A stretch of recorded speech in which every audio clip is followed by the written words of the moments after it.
তো আজকে একটা ইনসিডেন্ট হলো। এই সামনে যে একটা বাইক দেখতে পাচ্ছ যাচ্ছে, খাড়িসা দিয়ে উঠে হাই রোডটা পড়ে, ওখান দিয়ে উঠে আমি লক্ষ্য করলাম দুজনে যাচ্ছিল, আমাকে ওভারটেক করে সামনে দিয়ে গেল। আমি যখন রোডে উঠবো, তো পিছনের যে ব্যাক সিটে বসে আছে ওই ছেলেটা অনেকক্ষণ ধরে আমাকে নোটিস করছে।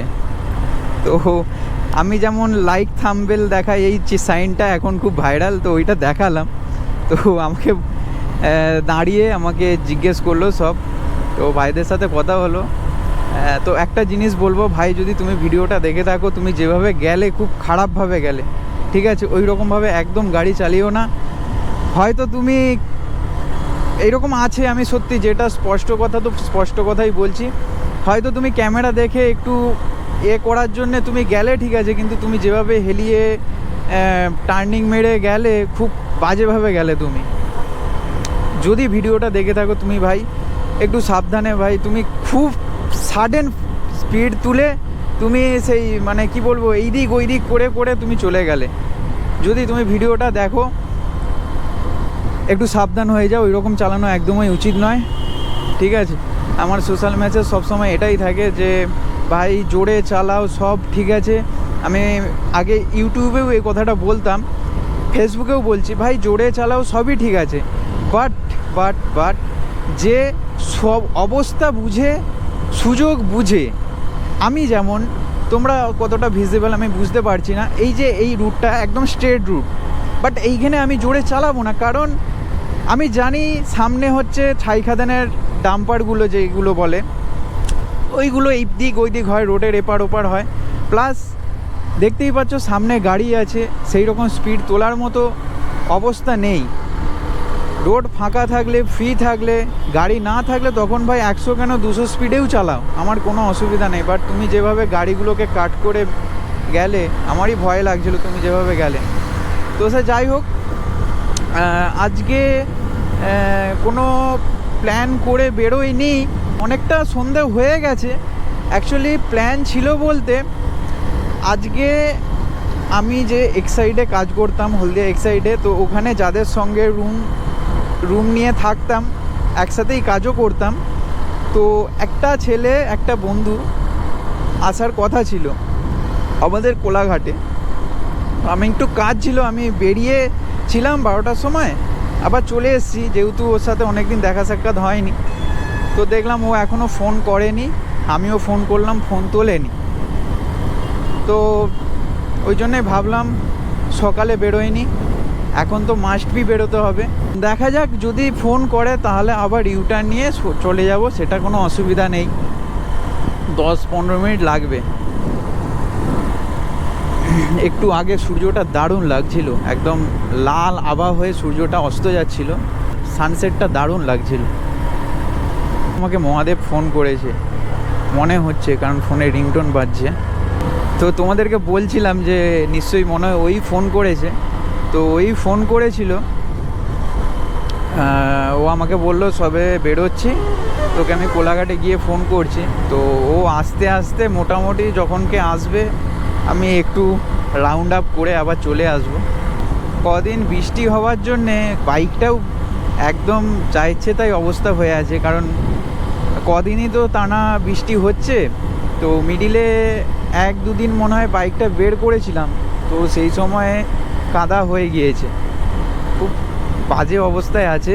সামনে থেকে বোঝা যাচ্ছে না ককপিটটা দেখে, বাট পেছনের দিকে একদম কাদা হয়ে আছে।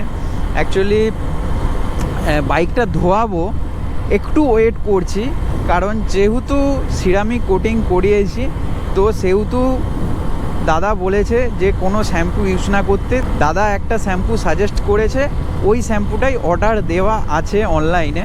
তো যবে আসবে তবেই বাইকটা ওয়াশ করব। আর আমি প্রায় 2 বছরের গায়ে হয়ে গেল, বাইকটা আমার মতে একবারই মনে হয় আমি বাইকটা বাইরে ওয়াশ করিয়েছি, না হলে আমি যতই কষ্ট হোক বাইক আমি সবসময় নিজের হাতেই ওয়াশ করি। মানে নিজের হাতে ওয়াশ করার, সত্যি বলছে, যারা জেনুইনলি একটা কথা আমি বলছি তোমাদের, যারা প্রপারলি বাইককে ভালোবাসে ভাই, তারা না মানে নিজের হাতে বাইক ওয়াশ করে একটা আলাদা শান্তি পায়, একটা আলাদা অনুভূতি। সেই অনুভূতিটা হয়তো কোনো কিছুতে পাবে না। আমি যেমন আমার বাইক নিজেই ওয়াশ করি, অনেক ক্ষেত্রে নিজে ওয়াশ করাটা ফার দেন অনেক বেটার দোকানের থেকে। তুমি নিজের মতো করে বাইকটা পরিষ্কার করতে পারবে। দোকানে সে পরিষ্কার করবে একটা অন্য চিন্তাভাবনা নিয়ে, তুমি পরিষ্কার করবে তোমার ভালোবাসার জিনিসটাকে পরিষ্কার করার চিন্তাভাবনা নিয়ে। এটাই ব্যাপার। তো ওই জন্যে আমি একবারই মনে হয় ফোম ওয়াশ করিয়েছিলাম বাইরে দোকানে। বাদবাকি আমি বেশিরভাগ এতদিনে আমার তো এখন মনে আসছে না, ওই একবারটাই মনে আসছে। বাদবাকি সময় আমি সবসময় আমার বাইক ওয়াশ করি। চলো রামতরফ থেকে ইউটার্ন নিই।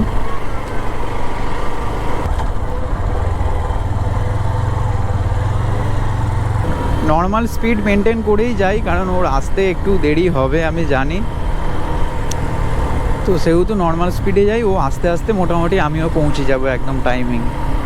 তবে কদিন যেভাবে বিকেল হয়ে গেলেই সন্ধে গড়িয়ে আসছে, মানে অন্ধকার হয়ে বৃষ্টি হচ্ছে। আজকে কিন্তু রবিবার, মানে আমার ভাগ্য ভালো আজকে বৃষ্টিটা হয়নি। সকাল থেকে একটু হয়তো আকাশের মুখটা গুমোট করেছিল, বাট তারপরে দেখলাম ঠিক হয়ে গেল। আর একটা কথা তোমাদেরকে বলার ছিল, যেটা মেন কথা, দেখো ফেসবুকে সবে মাত্র 2টো ভিডিও পোস্ট করেছি, এতটা ভালো রেসপন্স পাবো আমি ভাবিনি কোনোদিনও। একটা নতুন জায়গায় আমি ইউটিউবেও যখন ভিডিও স্টার্ট করি, যেই রেসপন্সটা আমি আশা করিনি তার থেকে বেশি পাই। কারণ একজন নতুন ক্রিয়েটারের ক্ষেত্রে ওটাই অনেক। ফেসবুকে তো আরও ভালো রেসপন্স পাচ্ছি, দেখা যাক কতটা কি করতে পারি, কতদিন কি চালাতে পারি। তবে হ্যাঁ, এইটুকু শিওর, যতদিন সুযোগ থাকবে ততদিন আমি ভিডিও কন্টিনিউ করে যাব, বন্ধ করব না, এইটুকু শিওর। দেখো সুযোগ বলতে এই নয় যে অন্য কিছু, যেমন ধরো সাপোজ আমার ক্যামেরাটার কোনো কিছু হয়ে গেল, তখন তো ভিডিও করতেই পারবো না যতদিন না ক্যামেরাটা সারাচ্ছি দোকানে গিয়ে। এই রকম কিছু কিছু ক্ষেত্রে বলছি আর কি। ওভারঅল তোমরা খুব ভালো রেসপন্স দিচ্ছ, এভাবেই তোমরা সবাই আমার পাশে থেকো, সঙ্গে থেকো। আমি যেন আরও ভালো ভালো ভিডিও তোমাদের সঙ্গে তুলে ধরতে পারি। দেখো সত্যি বলতে ইউটিউবে তো 2 বছর হয়ে গেল। 2 বছর আমি তোমাদেরকে প্রথম ভিডিও যেটা পোস্ট করেছিলাম ওটাতেও বলেছিলাম যে 2 বছরে আমি খুব একটা ইউটিউবে অ্যাক্টিভ নয়। 2 বছরে ভাবো 74টা, আই থিঙ্ক 74 থেকে 75টা ভিডিও আপলোড করেছি। মানে কীরকমভাবে তাহলে আমি অ্যাক্টিভ থাকি বুঝে যাও, খুবই কম সেই জায়গায়। আর ইউটিউবে এই জন্যেও হয়তো কিছুটা ভিডিও বানানোর প্রতি আমার আগ্রহ থাকে না, যে ওইখানে অনেক রেস্ট্রিকশান আছে ভাই। আর ফেসবুকে কি অনেক ক্ষেত্রে অনেক কিছু রেস্ট্রিকশান এইখানে নেই, ঠিক আছে। অনেকেরই ভ্রান্ত ধারণা আছে এই রকম ছোটো ক্যামেরা মানেই গোপ্রো। অ্যাকচুয়ালি সবাইকে বলে দিই, গোপ্রো একটা কোম্পানি। এই রকম অ্যাকশন ক্যামেরা, এইগুলো অ্যাকচুয়ালি অ্যাকশন ক্যামেরা বলে। গোপ্রো একটা কোম্পানি, অ্যাকশন ক্যামেরা মানে এই রকম জাতীয় যত, মানে অ্যাকশন রেকর্ড করা, বিভিন্ন মুভমেন্ট রেকর্ড করা। এই রকম করে অনেক কোম্পানি আছে, যেমন Insta360 বা IZI, তারপরে আরও অনেক কোম্পানি আছে। এখন অ্যাকশন ক্যামেরার ক্ষেত্রে তুমি খুঁজতে গেলে অনেক কোম্পানি পেয়ে যাবে।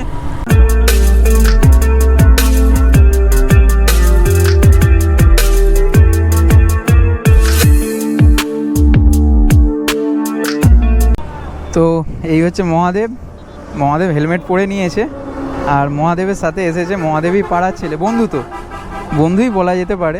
তো চা খেলাম, এই যে দোকান, আর অনেকটা লেটে এসেছে মহাদেব। মাথাটা কিন্তু আমার সত্যি বলছি গরম হয়ে যাচ্ছিলো, যেন তোকে বারবার ফোন করছি আমি। তো যাই হোক, ও এখন বাড়ি চলে যাবে। আবার দেখা হবে কবে? অবশ্যই আবার দেখা হবে সামনের সপ্তাহে। ছুটি আছে? তো আবারও বলে দিই, ও আর আমি একই কোম্পানিতে কাজ করতাম, হলদিয়ায়, এক্সাইড কোম্পানি।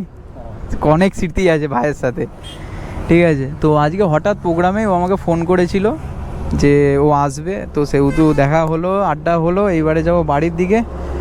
আপাতত রিসেন্ট এখন কোনো প্ল্যান নেই, চলো যাই এবারে। তো মহাদেব, তোর বাইকটা টেস্ট ড্রাইভ করা হলো না? একটা টেস্ট ড্রাইভ হলে ভালো হতো। না, পরে একদিন। আজকে প্রত্যেকটা চা দোকানে প্রচণ্ড ভিড়, তো ওই চা দোকানটাই দেখলাম একটু ফাঁকা আছে, আর ওইখানেই আমি এইদিকে এলে চাটা খাই। তো ওইখানে একটু চা খেলাম, অনেকক্ষণ আড্ডা দেওয়া হলো, প্রায় 7টা থেকে এখন ধরো 8টা 15, 8টা 15 বলা যাবে না, আরও বেশি হয়ে গেছে, 8টা সাড়ে 8টা বেজে গেছে হয়তো। তো এবারে বাড়ির দিকে যাব, আর সামনেই কোলাঘাট ব্রিজ।